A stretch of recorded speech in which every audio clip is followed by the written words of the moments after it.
A rain-slick highway. A man in worn boots trudges beneath flickering streetlights, his little daughter asleep against his shoulder. But on this night, another child enters his path, a blind girl trembling in the dark. He carries her home unaware. Her bloodline runs through the world's most feared biker gang. Before we start today's story, tell us where in the world are you watching from. Also, please subscribe to the channel. It will help us reach our first 1,000 subscribers and bring you more inspiring stories every day. The city of Ashwood never felt safe after sundown. Its streets smelled of gasoline, cigarettes, and secrets. Theo Harker, 35, walked them anyway. He was a single dad, raising his 7-year-old daughter Juniper in a world that hadn't given them much. Nights were for odd jobs, hauling crates at the dock, scrubbing tools at the garage, anything that bought school shoes and milk. His shoulders bore the weight of years, but his eyes carried a stubborn tenderness. Juniper, with tangled hair and sketchbooks full of dragons, was his only reason for staying upright. The world had taken her mother during childbirth, and Theo swore he'd never let his girl feel abandoned again. He was used to long nights and longer silences. But one Thursday, when thunder pressed heavy against the sky and headlights cut jagged lines across wet pavement, something shifted. At the edge of a deserted bus stop, Theo heard the faintest sound, so small it barely rose above the rain. A sob. Theo paused. The docks behind him groaned with the wind, ropes slapping against iron poles. He turned his head slowly, listening again. The sob wasn't Juniper. She was at home, waiting. Crayons scattered on the floor. This was different, softer, fragile. His boots splashed toward the bus shelter. The fluorescent light overhead buzzed weakly, revealing a figure curled against the wall.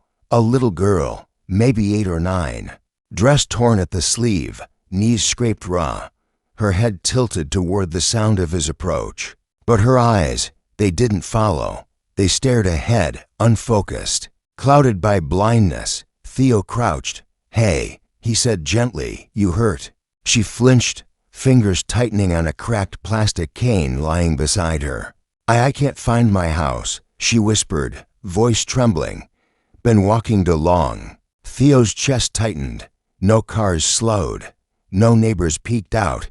Just him, the stranger, and the pounding rain. He glanced at her bare feet, red from the cold concrete. Whoever she was, she'd been lost too long. The girl's lip quivered. "My name's Calla," she whispered, as if afraid even of speaking. Theo nodded slowly. "I'm Theo. I got a daughter your age." He pulled off his flannel overshirt, draping it around her shoulders. She clung to the fabric as though it were armor. The storm rolled louder, wind snapping across the shelter. He thought of Juniper at home, sketching dragons waiting for him. But leaving this child?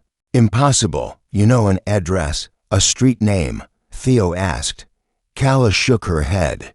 "Daddy said if I get lost, just wait." But no one came. Her voice cracked on the word daddy. Theo's throat worked. He offered his hand. "You trust me to help you get home?" She hesitated, fingers trembling.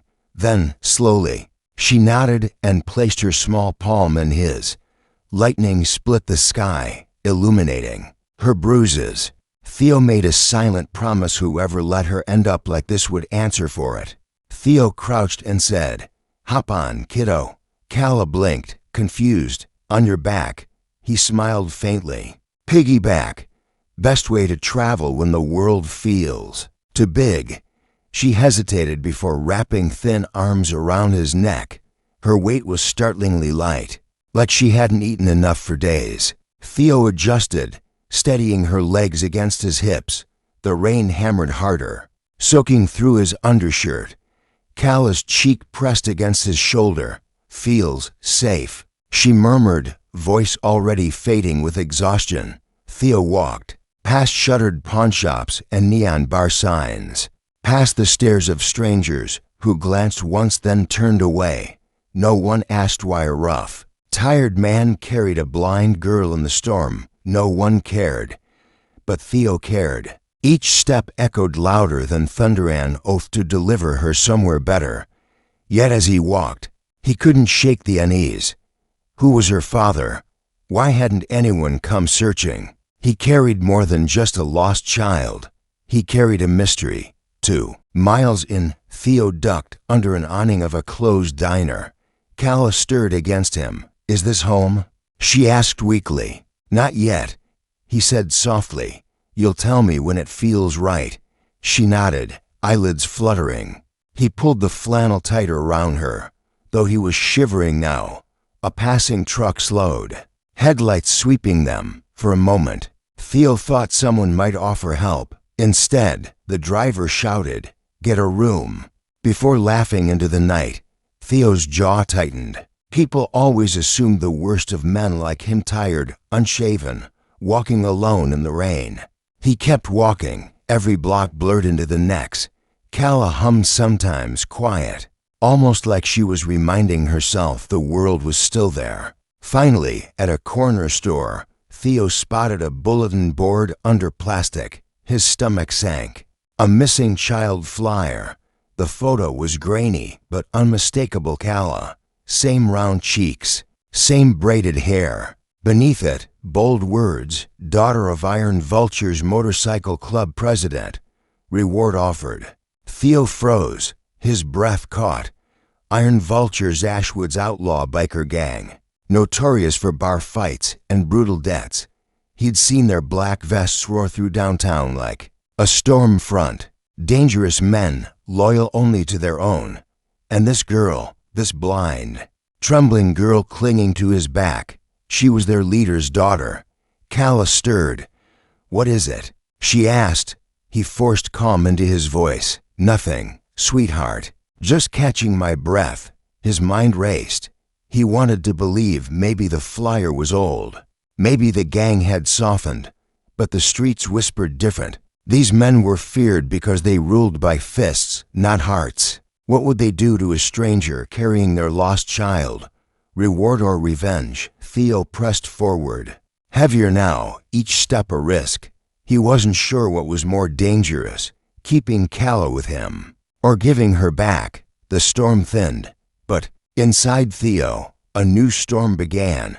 He found Juniper waiting at the apartment door, crayons scattered, her hair falling into her big, curious eyes. Daddy, who's that? She asked, staring at Calla on his back. Theo lowered the girl gently. This is Calla. She got lost. Juniper knelt, offering her a drawing of a dragon. He guards people, she said solemnly. Calla touched the paper lightly, smiling faintly. Pretty. Something unspoken passed between them, to children finding comfort in shared innocence. Theo watched, chest tightening. He heated soup, coaxed both girls to eat. Calla barely finished half a bowl before sleep claimed her on the couch. Juniper curled beside her, protective already. Theo sat at the table, staring at the flyer he had torn down, now crumpled in his fist. The Iron Vultures. Their clubhouse was miles west, across the industrial belt. He'd heard stories of their leader, Rafe, a man as feared as he was untouchable. And now, Theo realized, he held the one thing Rafe would kill to get back. No matter what happens, I won't let go. She nodded against his shoulder, small and trusting. Theo felt the weight of two lives, now his daughters waiting at home, and this child leading him straight into the heart of danger. By dusk, the clubhouse loomed, a squat brick building behind chain link, its lot crowded with bikes gleaming under floodlights. Laughter and shouted curses spilled out. Theo's throat dried. He adjusted Calla one last time, stepping toward the gate. A guard in a leather cut eyed him. What's this? Theo's voice steadied. Her name's Calla. She's been lost. The guard's smirk vanished. He swung open the gate and barked, Boss. Boss, get out here. Moments later, the door slammed open. Rafe stepped out broad, scarred, his beard streaked with gray. His eyes landed on Calla, and the hardened man crumbled. "Baby girl," he roared, rushing forward. Theo lowered her carefully. Calla's arms stretched wide. "Daddy," her voice cracked. Rafe scooped her up, holding her so tight she squealed. Tears carved rivers down the biker king's cheeks. The crowd hushed. For a moment, the world held its breath. Then all eyes snapped back to Theo. Silence, heavy as thunder. Rafe's gaze hardened through his tears. "Where'd you find her?" His voice was low, dangerous. Theo swallowed. "Bus stop. She was alone." Rafe's nostrils flared. "And you thought what? To keep her, to ransom her." The bikers around laughed darkly, closing in. Theo raised his hands. "I just brought her back, that's all." Calla tugged on her father's beard. "He carried me, Daddy, all night, made me safe." The men froze. Rafe's jaw flexed. He studied Theo, the worn boots, the tired eyes, the trembling hands that weren't trembling from fear but exhaustion. He saw truth there, slowly. Rafe's anger cracked. He barked at his men. "Back off." They hesitated. "I said back off." The bikers shuffled. Calla buried her face against Rafe's chest. Rafe turned back to Theo, voice rougher now. "You don't know what you just walked into, do you?" Theo shook his head. "Only that she needed someone." For the first time, Rafe's eyes softened. Inside the clubhouse, smoke curled around neon lights. Photos of bikes and battles lined the walls. Rafe sat with Calla perched on his lap, brushing her tangled hair. The room, once rowdy, had gone reverent. Theo stood, uncertain, while bikers muttered at the edges. Rafe finally spoke. "Men like me, we don't have many soft things. Calla's the only light I've got, and she's blind, which means the world's crueler to her. Somebody out there wanted to hurt her. You stopped that." Theo shifted. "I didn't stop much. Just walked her home." Rafe studied him. "Plenty of folks saw her. None lifted a finger. You did." He leaned forward. "You got kids?" Theo nodded. "A daughter. Then you get it." Rafe said quietly. The bikers watched, confused, at their leader's softness, but Rafe didn't care. He saw something in Theo most men miss: decency carved out of struggle, something rare enough to honor.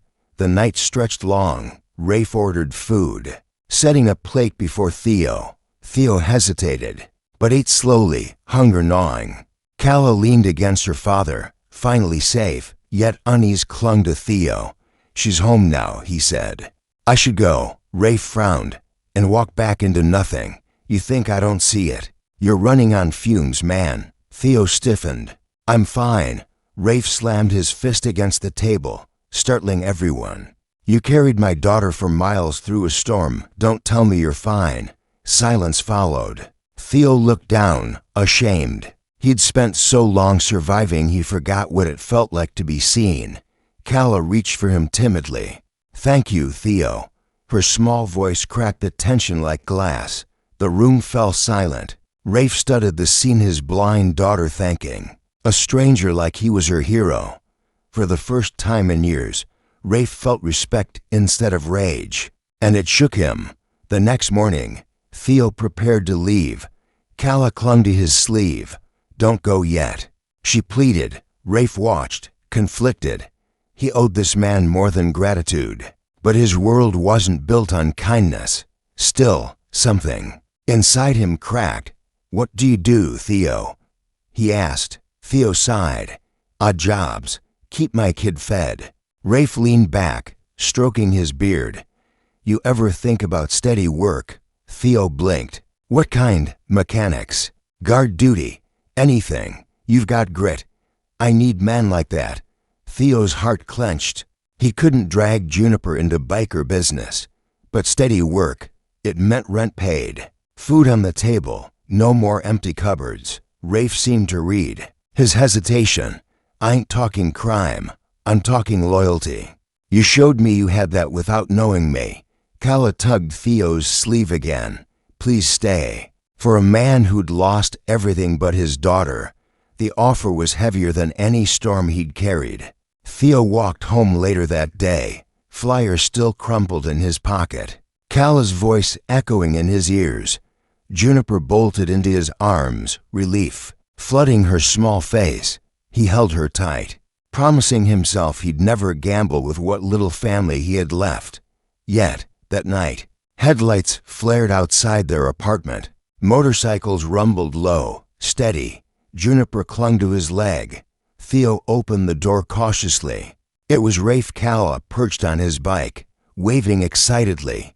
"Daddy says hi," she shouted. Rafe dismounted, handing Theo a thick envelope. "For the miles you carried her," he said simply. Theo tried to refuse, but Rafe shoved it into his pocket.